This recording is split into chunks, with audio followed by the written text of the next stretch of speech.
Hello बच्चों, स्वागत है आपके अपने इस ऑनलाइन क्लासेस में। मैं हिमांशु मिश्रा, आपका फिजिक्स टीचर। बच्चों, जैसा कि आप जानते हैं कि हम लोग magnetic effect of electric current का चैप्टर पढ़ रहे हैं, चैप्टर 2 एशियन पब्लिकेशन बुक के अकॉर्डिंग।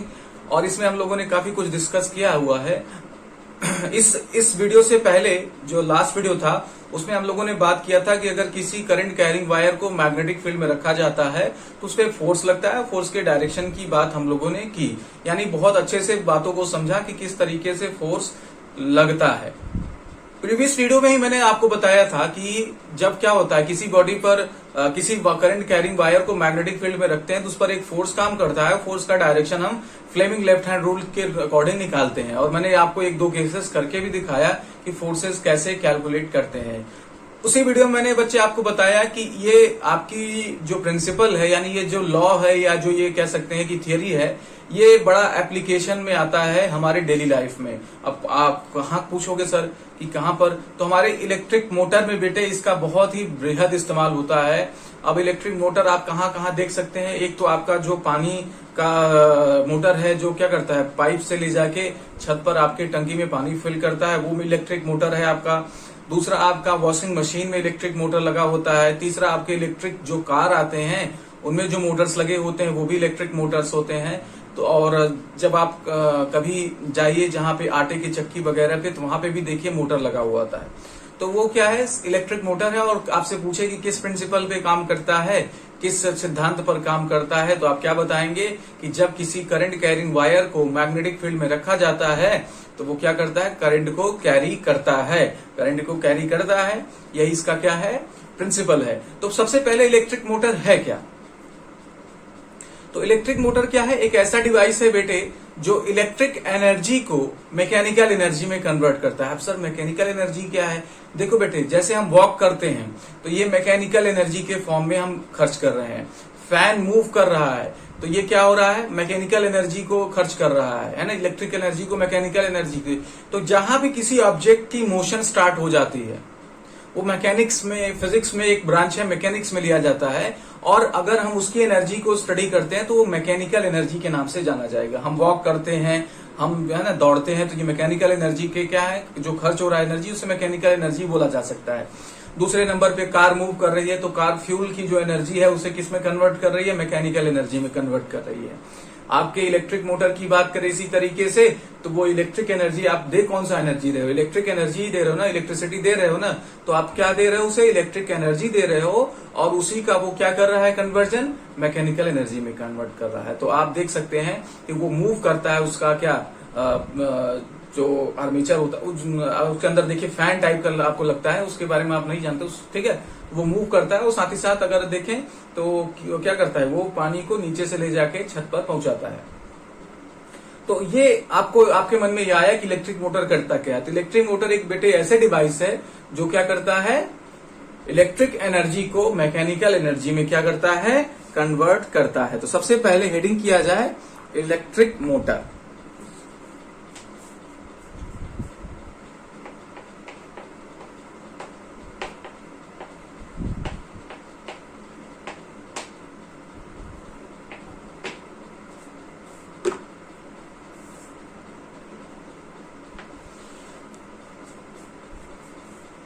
ये एग्जाम्स में बहुत ही पूछा जाता है, बहुत इंपॉर्टेंट टॉपिक है। इसको आप क्या कर लीजिए, टॉप मोस्ट इंपॉर्टेंट टॉपिक्स में डाल लीजिए।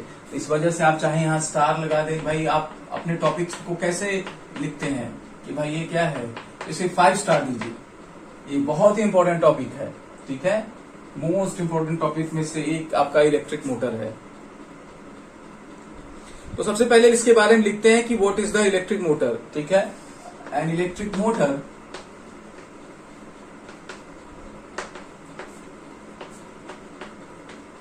is a device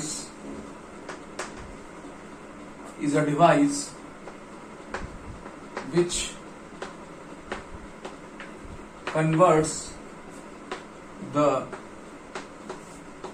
electric energy to the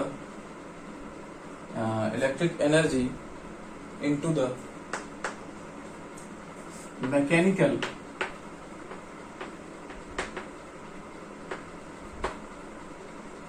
energy. तो ये क्या करता है, इलेक्ट्रिक एनर्जी को मैकेनिकल एनर्जी में क्या करता है, कन्वर्ट करता है।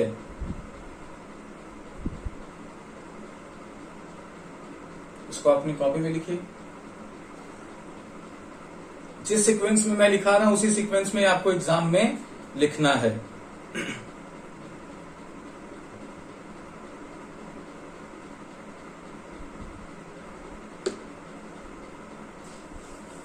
ठीक है बेटे, चलिए आपने इसे लिख लिया। अब दूसरे नंबर पे हमें ये लिखना होता है कि इसकी वर्किंग प्रिंसिपल क्या है। तो रीडिंग करिए, वर्किंग प्रिंसिपल या प्रिंसिपल ऑफ मोटर, लेकिन आप वर्किंग प्रिंसिपल लिखें।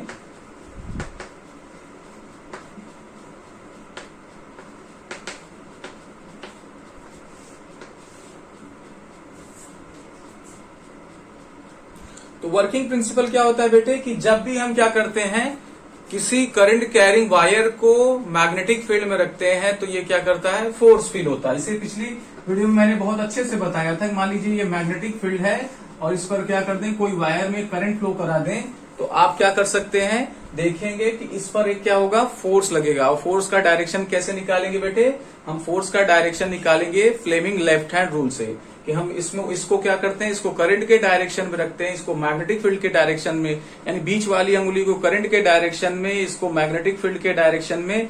तब जो थंब का डायरेक्शन होगा वो क्या करेगा, फोर्स को शो करेगा। फॉर एग्जाम्पल जैसे मैंने क्या किया, कुछ इस तरीके से देखिए, करंट के डायरेक्शन, ये करंट है, करंट के डायरेक्शन मैंने मिड फिंगर को रख दिया, बीच वाले फिंगर को रख दिया, और पहली फिंगर को मैग्नेटिक फील्ड के डायरेक्शन में बेटे। तो देखिए पीछे हम थंब को दिखा रहे हैं, थंब क्या दिखा रहा है, थंब डायरेक्शन दिखा रहा है मैग्नेटिक फील्ड। थंब किधर की तरफ है, इस बोर्ड के अंदर की तरफ। इस वायर में किधर की तरफ फोर्स लगेगा, अंदर की तरफ। इसी तरीके से करंट का डायरेक्शन चेंज कर देंगे तो according to Fleming left hand rule आप क्या कर सकते हो बेटे, फोर्स को निकाल सकते हो, है ना। तो इस तरीके से मैंने आपको ये पिछली वीडियो में बहुत अच्छे से आपको ये बातें बताई हुई हैं। ठीक है, तो चलिए लिखेंगे। It is based on the fact that when a current carrying wire is placed in external magnetic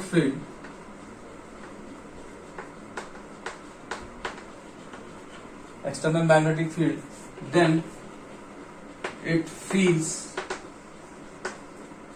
some force.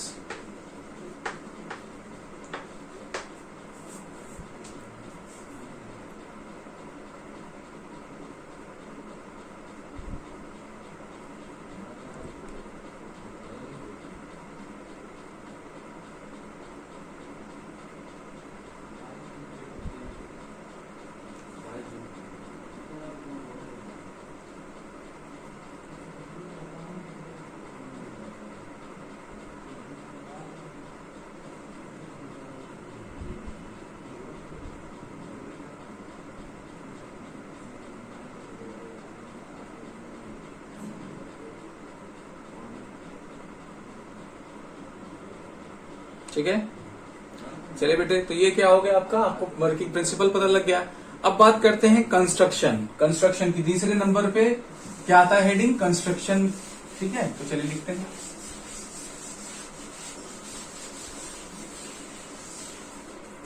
तो सबसे पहले लिखते हैं, हेडिंग करते हैं कंस्ट्रक्शन। आपको इसी तरीके से एग्जाम में लिखना होगा कंस्ट्रक्शन। तो कंस्ट्रक्शन में बेटे क्या लिखते हैं कि ये किन किन मेन पार्ट से मिलके बना हुआ है। ठीक है, तो electric motor is consist of following parts.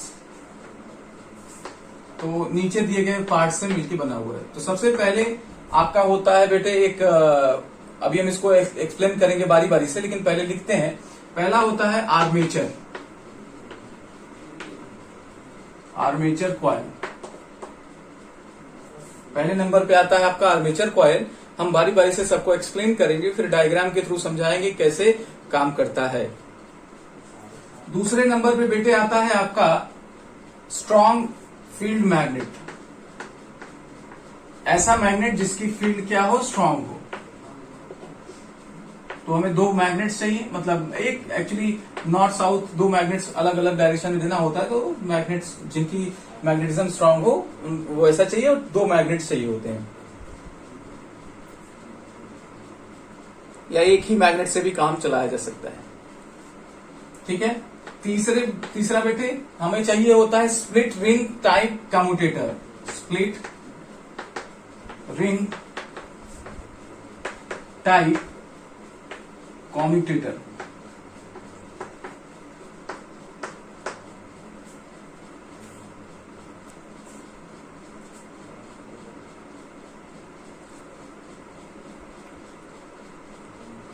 Okay, चलिए कुछ और एक दो पार्ट और हैं।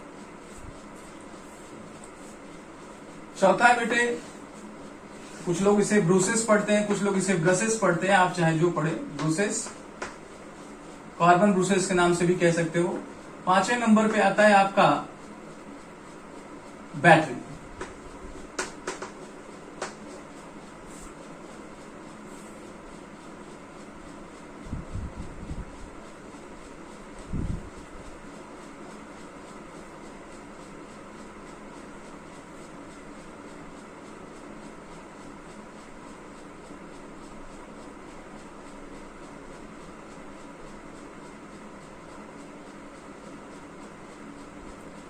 ठीक है बेटे, तो चलिए बारी बारी से डिस्कस करते हैं कौन सी चीज कैसे, कौन सी चीज क्या है और इनका काम क्या है। पहले तो हम बारी बारी से डिस्कस करेंगे कौन सी चीज क्या है, फिर काम के बारे में डिस्कस करेंगे।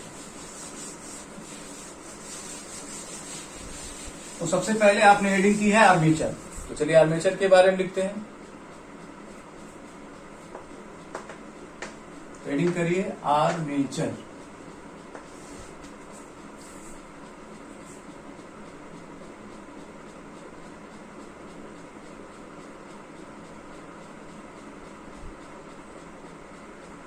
ठीक है बेटे, तो ये क्या होता है, ये सिंपल आप आर्मेचर क्या होता है कि अगर आप क्या करें, वायर ले लें, वायर को या तो सर्कुलर फॉर्म में कर लीजिए, या तो आप क्या कर लीजिए, जैसे ये वायर है इसको सर्कुलर फॉर्म में कर लीजिए, या आप इसे रेक्टेंगुलर फॉर्म में कर लीजिए, आपका जैसे मन।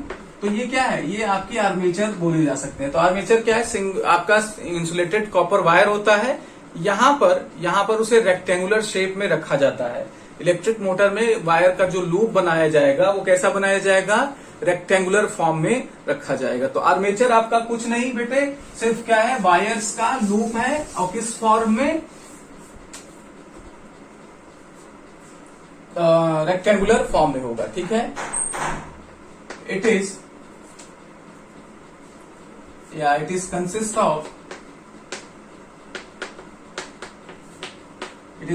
Of insulated copper wire, insulated copper wire in the form of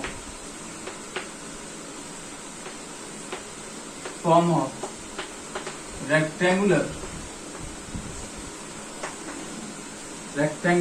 loop, in the form of rectangular loop।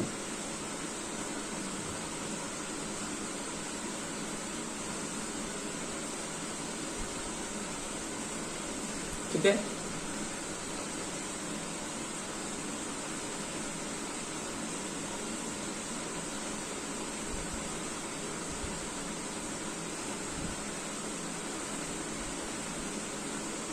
चलिए आगे चलते हैं, दूसरे की बात करते हैं। दूसरा मैंने क्या लिखा है, स्ट्रॉन्ग फील्ड मैग्नेट्स। तो हेडिंग के लिए स्ट्रॉन्ग फील्ड मैग्नेट्स।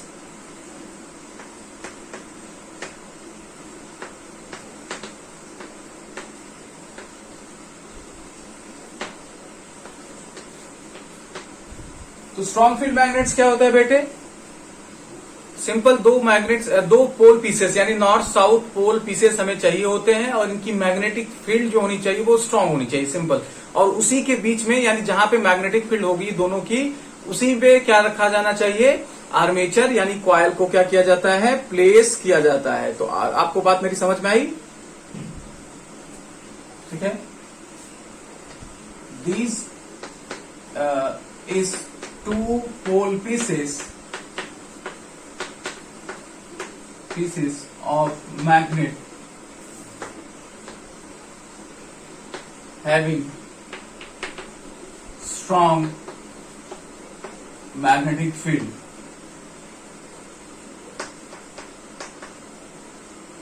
ठीक है। Armature is used to place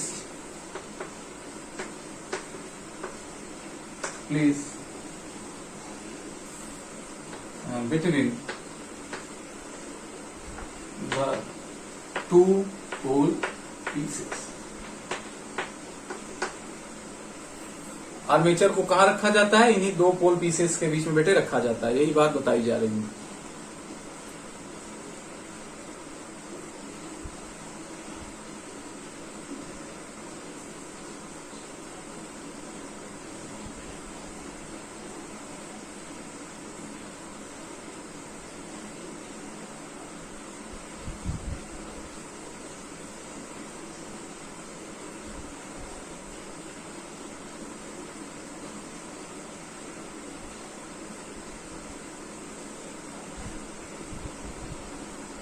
ठीक है, चलिए आगे चलते हैं।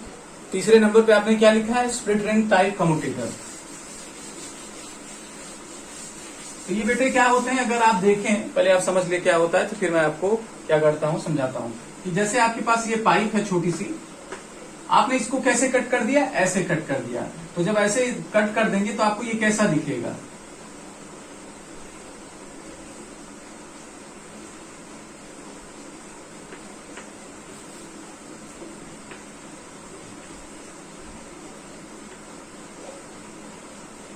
अलग अलग ऐसे दिखेंगे कि नहीं।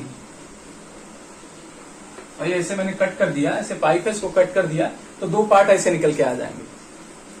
तो स्प्लिट रिंग्स क्या बेटे, ऐसे ही दो क्या हैं, हाफ रिंग्स हैं, जिनको क्या किया जाता है, कनेक्शन के लिए इस्तेमाल किया जाता है, ताकि क्या हो पाए, वो वायर को वाउंड न कर पाए, मतलब मोड़ न पाए। ठीक है, अभी जब हम उसका डायग्राम समझाएंगे, खासकर अगली वीडियो में होने वाला है, लेकिन तो अभी आपके लिए जान लेना जरूरी है। कैसा होगा, जब हम उसको बताएंगे तो आपको समझ में आएगा इसका क्या यूज है। It is consist of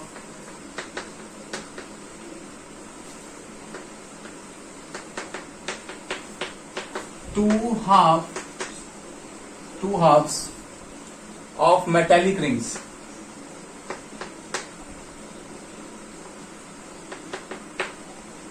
Metallic ring. Okay. The two ends of armature. The two ends of armature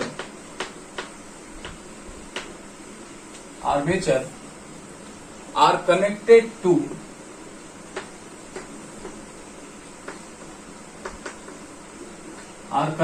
to these two halves rings. Okay, and commutator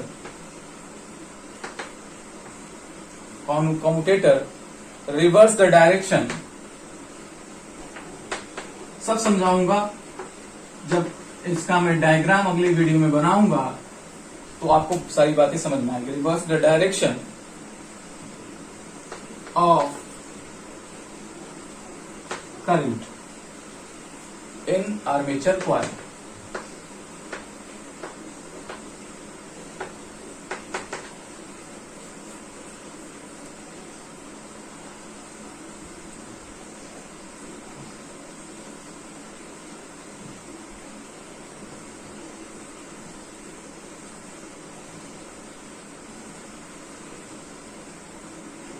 लिख लिया आपने। चलिए चौथे नंबर पे आपका क्या है, अच्छा इसका हेडिंग नहीं डाला था क्या, डाल लीजिएगा। चौथे नंबर पे आपका क्या है, प्रोसेस।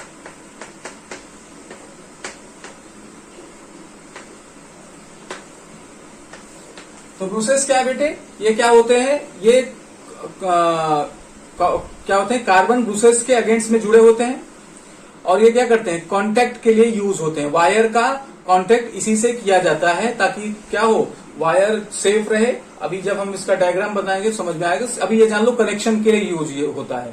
तो two carbon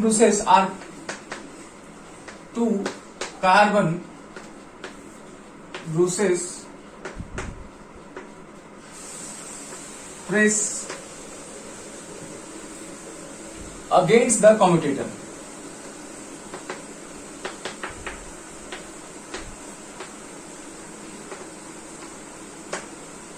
Okay, these bruises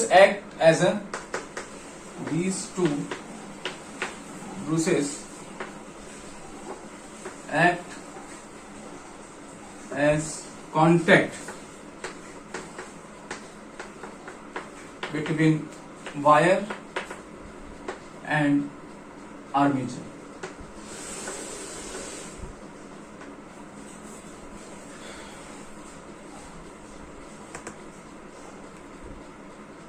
ठीक है बेटे,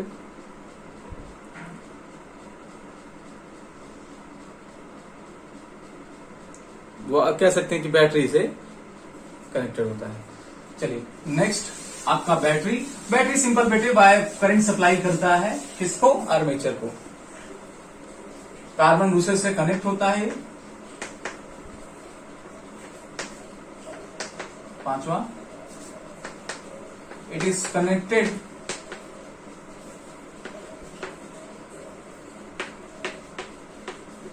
across carbon bruces and it supplies the current.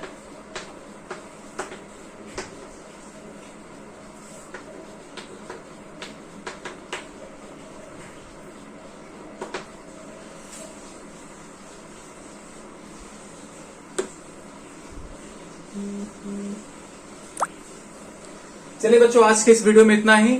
I hope आपको मेरी बातें समझ में आई कि इलेक्ट्रिक मोटर के लिए क्या उसका कॉन्सेप्ट है, क्या उसके लिए जरूरत है, और उनके बारे में हम लोग जानने की थोड़ी बहुत कोशिश की। जब हम इसका अगले वीडियो में डायग्राम बनाएंगे और डायग्राम के थ्रू पूरी जानकारी आपको देंगे तो आपको सारी बातों को समझ में आने में तो कोई दिक्कत नहीं आएगी, कौन सी चीज क्यों इस्तेमाल की जा रही है। ठीक है, तो अगर बच्चे आपको वीडियो पसंद आ रही है तो अपने फ्रेंड्स में भी बताएं कि अच्छा पढ़ा रहे हैं सर, और प्लीज आप वीडियोस देखें और नोट्स घर पे रह के बनाएं। और फिर जब स्कूल खुलता है तो हम आपसे नोट्स की भी क्या करेंगे, डिमांड करेंगे। चलिए आज के लिए इतना ही। Thank you very much.